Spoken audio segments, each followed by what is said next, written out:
We talked a lot at this symposium about resistance. But 3 years ago when we had our symposium, the big R word was talked about, but nobody really had concrete facts to indicate that heartworms are resistant to the present preventives that we use.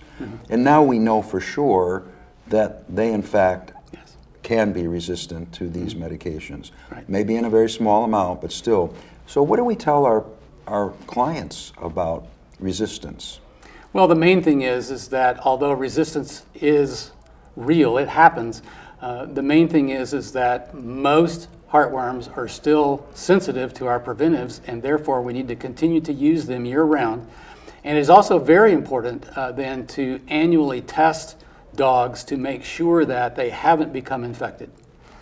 And that's a really good point, because I think it's important to underline again that annual testing is very, very important, not only to make sure that the pet hasn't been exposed to one of the resistant strains, but also to make sure that the dog doesn't have heartworm because of client compliance lack, which means they forgot to give the pill, or they didn't refill the medications when they're supposed to, or they didn't get their 6-month injection, or any of those things at all. So that's a very important point.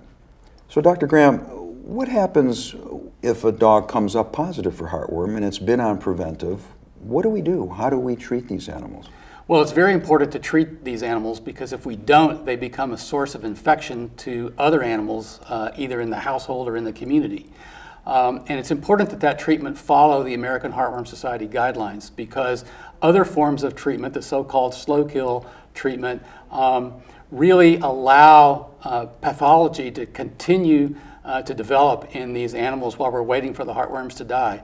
And if we were trying to create a resistance issue, long-term administration of heartworm preventives to positive animals would be a good way to go about that. We really think that it's possible that these resistant heartworms have developed because of the slow kill method, or it's at least possible.